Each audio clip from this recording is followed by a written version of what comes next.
So hello everyone, this is Dr. Dhruvi and welcome back to my channel. As you have been throughout this month with me in this all the PCOS series, so thank you for being with me. As I have already told you कि ये पूरा month PCOS awareness month है और आपने मेरे videos को like किया है, उनको देखा है, so I am very thankful for it. आज मैं इस पूरी सीरीज़ का लास्ट वीडियो बना रही हूँ which is regarding how to do treatment of PCOS. तो मैंने आपको पहले ही बताया है कि PCOS क्या होता है, उसको हम लोग कैसे डायग्नोस करते हैं एंड अब हम जानेंगे कि इसको हम लोग ट्रीट कैसे करते हैं. So let me tell you one important thing कि एज सच PCOS का कोई ट्रीटमेंट नहीं है, पर PCOS में जो हमें सिम्टम्स और साइंस आते हैं हम उनको ट्रीट करते हैं. तो पहला हम बात करेंगे कि कैसे इसको हम स्टेप बाय स्टेप ट्रीट कर सकते हैं और दवाइयों की ज़रूरत कब पड़ती है और किन को पड़ती है. तो सबसे पहले हम बात करेंगे जो सबसे इम्पॉर्टेंट चीज़ होती है PCOS के मैनेजमेंट में, जो कि है आपका lifestyle modification. So what is this lifestyle modification? तो पहला तो ये कि आपकी जो ईटिंग हैबिट्स हैं वो आपको सुधारनी पड़ेगी. तो हमें कैसे खाना है, क्या खाना है, खाना कैसे बनाना है, या फिर हम क्या खाते हैं, कैसे खाते हैं, खाना कैसे बनाते हैं और कैसे स्टोर करते हैं उसको, ये सब बहुत ही इम्पॉर्टेंट है. तो सबसे पहली चीज़ हमें क्या खाना चाहिए. तो हम सारी चीज़ें खा सकते हैं जो भी नेचुरल सीजनल चीज़ें अवेलेबल हैं, जो भी नेचुरल फॉर्म में हैं वो चीज़ें हमें ज़्यादा खाना चाहिए. एक हमें बैलेंस डाइट खाना चाहिए जिसमें कार्ब्स, प्रोटीन और फैट की क्वांटिटी जो कि नॉर्मल होनी चाहिए, जो कि फाइबर्स की क्वांटिटी ज़्यादा, फैट की क्वांटिटी थोड़ी कम, पर कार्ब्स और प्रोटीन आपके खाने में होना ही होना चाहिए. ऐसा नहीं कि आप बिल्कुल फैट डेफिशिएंट डाइट ले रहे हैं, कोई ऐसा डाइट ले रहे हैं जो कार्ब्स में बहुत ज़्यादा रिच हो या फिर प्रोटीन में बहुत ज़्यादा रिच हो या फैट में बहुत ज़्यादा रिच हो. हमें जंक फूड नहीं कंज्यूम करना है. जो भी रिफाइंड चीज़ें होती हैं या फिर पैकेज चीज़ें होती हैं हमें वो नहीं खाना है. And try to avoid plastic containers as far as you can. ये तो हो गया हमें क्या खाना है. कैसे खाना है, कैसे खाना है, पहले जैसे हमारे एंसेस्टर्स थे वो कैसे खाते थे, तो वो शाम को 7 से 8 बजे तक अपना खाना ख़त्म कर लेते थे और 9 बजे तक सोने चले जाते थे. तो मैं ये नहीं बोल रही हूँ कि आप 9 बजे सोने चले जाओ, बट येस बिफोर सनसेट और like 7 in the evening you should finish your last meal. और आपको जो है जितना हो सके पैकेज्ड फूड अवॉइड करना है और आपको डिवाइड करके चीज़ें खानी है. मतलब ऐसा नहीं कि एक बार में बहुत सारा खा लिया, एक बार में बस थोड़ा खा रहे हैं. और एक चीज़ और कि हमें कुछ चीज़ों की आदत पड़ गई है, जैसे ब्रेकफास्ट, लंच, डिनर, स्नैक्स.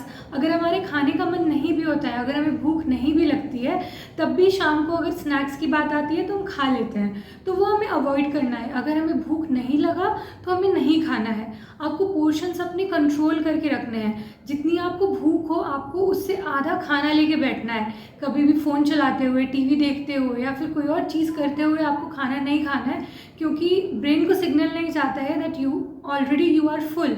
तो अगर आप खाना खा रहे हैं तो पहले तो आधा ही खाना लें जितना आपको चाहिए. उसके बाद अगर आपको ऐसा लगे कि आपको और चाहिए तो आप थोड़ा और लें. तो इस तरह से क्या होगा, आपका पोर्शन कंट्रोल होगा. तो पहले तो हमने ये बात करी. फिर मैंने आपको बोला कैसे खाएं.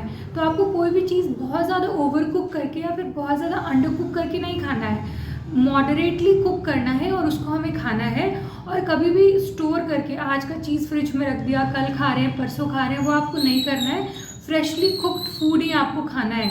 आजकल मार्केट्स में बहुत ज़्यादा हाइब्रिड वेजिटेबल्स अवेलेबल हैं, या फिर जो हम लोग कोल्ड स्टोरेज में वेजिटेबल्स रखते हैं वो अवेलेबल है. तो आप ट्राई करें जितने से जितना हो सके लोकल वेंडर से आप वेजिटेबल्स लें, because that is more of organic. आप मॉल से या तो डिपार्टमेंटल स्टोर से जितना हो सके वेजिटेबल्स लेना अवॉइड करें. अब ये तो हो गया हमें क्या खाना है, कैसे खाना है. And try to eat your food in the natural way as it is. जैसे अगर आप आम है तो आम खाइए, आपको मैंगो टार्ट खाने की ज़रूरत नहीं है, या occasionally you can have, but as a PCOS patient you should eat the food in its natural form. दूसरा, एक्सरसाइजेस. तो आपको डेली या फिर हफ्ते में 5 दिन 30 मिनट एक्सरसाइज करना है, विच अकाउंट्स टोटल 150 मिनट्स. तो आपको वीकली 150 मिनट्स एक्सरसाइज करना है. आप लाइट, मॉडरेट, हाई, जैसा आपको ठीक लगे वैसे एक्सरसाइजेस करना है. ये नहीं कि आज हम जिम चले गए, 3 दिन बाद 4 दिन बाद जिम छोड़ दिया. नहीं, if you are like comfortable with walking, you should go for walking. आप वॉक करिए, आधा घंटा करिए, पौना घंटा करिए, जितना आपको फील हो उतना करिए। बट या यू शुड एक्सरसाइज, क्योंकि एक्सरसाइज करने से और खाने की हैबिट सही करने से जो PCOS में इंसुलिन रेजिस्टेंस आ जाता है वो कम होता है। So it will be very helpful for you. तो ये जो 2 होती हैं वो मेजर चीज़ें होती हैं जो आपका PCOS ट्रीट करने में हेल्प करेगी आपको। सो यू शुड रिड्यूस, मैंने 5 to 10% ऑफ द वेट। इससे आपका PCOS थोड़ा नॉर्मलाइज हो जाएगा, आपके पीरियड्स रेगुलर हो जाएंगे। ज़्यादा कुछ नहीं करना है, आपको वेट रिड्यूस करना है। But as I have already told you in my last videos that you do not have to starve for it. ये हो गया सबसे इम्पॉर्टेंट चीज़ जो आपको करनी है PCOS में। अब कुछ डॉक्टर्स जो हैं कुछ पेशेंट्स को ड्रग्स देते हैं, मतलब दवाइयाँ देते हैं। तो वो दवाइयाँ हमें कब ज़रूरत होती हैं? तो जैसे मैंने आपको लाइफस्टाइल मॉडिफिकेशन बताया, अगर वो करने के बाद भी किसी का PCOS कंट्रोल नहीं हो रहा है, इन दैट केस अगर उसके पीरियड्स रेगुलराइज नहीं हो रहे हैं, then first we start with OC pills, which is oral contraceptive pills और बर्थ कंट्रोल पिल्स। इसमें ईस्ट्रोजन और प्रोजेस्टेरॉन बहुत ही लो अमाउंट में होता है और हम इनको बोलते हैं पेशेंट्स को 6 महीने के लिए या फिर 3 महीने के लिए, 3 साइकिल्स या तो 6 साइकिल्स के लिए खाने के लिए। इससे ये होता है कि आपके पीरियड्स जो है रेगुलराइज हो जाते हैं, थोड़े हार्मोनल इम्बैलेंसेस जो है वो करेक्ट हो जाते हैं। पर बहुत सारे पेशेंट्स OC पिल्स लेना नहीं चाहते हैं because one of the major problem in PCOS is infertility and they want to conceive.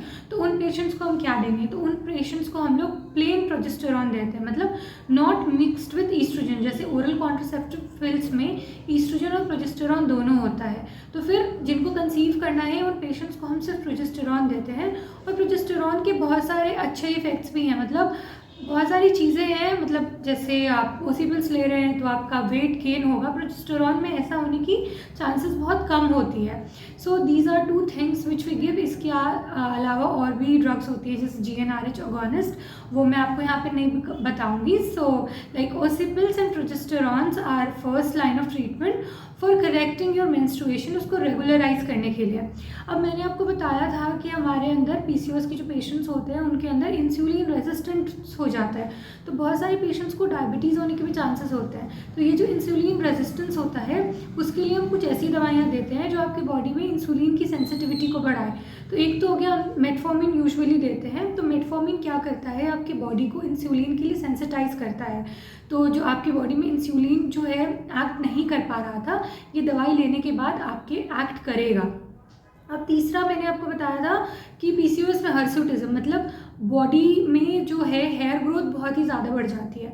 तो बॉडी में हेयर ग्रोथ कम करने के लिए हम लोग एंटी एंड्रोजन्स देते हैं। एंटी एंड्रोजन मतलब एंड्रोजन मैंने बताया था कि टेस्टोस्टेरोन या फिर जो मेल हार्मोन होता है। तो हम ऐसी दवाइयाँ देते हैं जो इन मेल हार्मोन्स को हमारे अंदर कम करे, ताकि जो हेयर ग्रोथ वगैरह है वो हमारे अंदर कम हो जाए। ये हो गए कुछ ड्रग्स जो हम लोग PCOS में यूज़ करते हैं। अगर ड्रग्स यूज़ करने के बावजूद अगर किसी पेशेंट में PCOS क्योर नहीं हो रहा है, then we go for surgical management. तो हमें सर्जरीज आगे करनी पड़ सकती हैं। बहुत कुछ बड़ी सर्जरीज नहीं होती है, छोटी छोटी सर्जरीज होती है। बट या हमें इसको प्रिवेंट करने के लिए क्या करना चाहिए? So the work should start from adolescent age group only. जब कोई लड़की 10 साल या 12 साल की होती है तभी से उनमें हमें छोटे छोटे मॉडिफिकेशंस करना शुरू कर देना चाहिए। अगर वेट ज़्यादा है तो वेट रिडक्शन करना चाहिए, जंक फूड ज़्यादा कंज्यूम नहीं करेंगे, हम लोग बाहर का ज़्यादा नहीं खाएंगे, पैकेज्ड फूड नहीं खाएंगे। ये सब छोटे छोटे मॉडिफिकेशंस करके आप आगे जो आने वाली बीमारियां हैं उसको रोक सकते हो। और बहुत सारी कॉम्प्लिकेशंस होती हैं जो PCOS के पेशेंट्स को हो सकती हैं।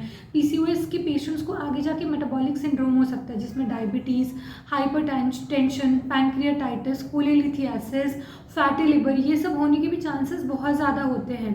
और अगर कोई पेशेंट प्रेग्नेंट होती है तो उनमें जेस्टेशनल हाइपरटेंशन या फिर जेस्टेशनल डायबिटीज़ मेलाइटिस होने के भी चांसेस बहुत ही ज़्यादा होते हैं। और आपको पता ही है कि PCOS की वजह से इनफर्टिलिटी भी होता है। तो ये क्यों कॉम्प्लिकेशंस कराना? So it's better if we don't have PCOS also, we should take prevention, we should take precaution against it, we should try to keep our weight in normal limit, try to avoid as much as processed food we can, so that we can lead a healthy life. So that was all which I wanted to say, and in last I would like to say कि lifestyle modification से ही आपका PCOS कम होगा। तो drugs पे rely ना करें, वो secondary treatment होता है। प्राइमरी ट्रीटमेंट जो है आपका यही है कि आप लाइफस्टाइल अपनी अच्छी करें। So thank you for being me through out my PCOS series, and आगे भी मैं वीडियोज़ बनाती रहूँगी on different topics. And thank you so much for watching it till now. And if you have any questions or if you want to know anything more about PCOS, please let me know in comment section. Thank you again.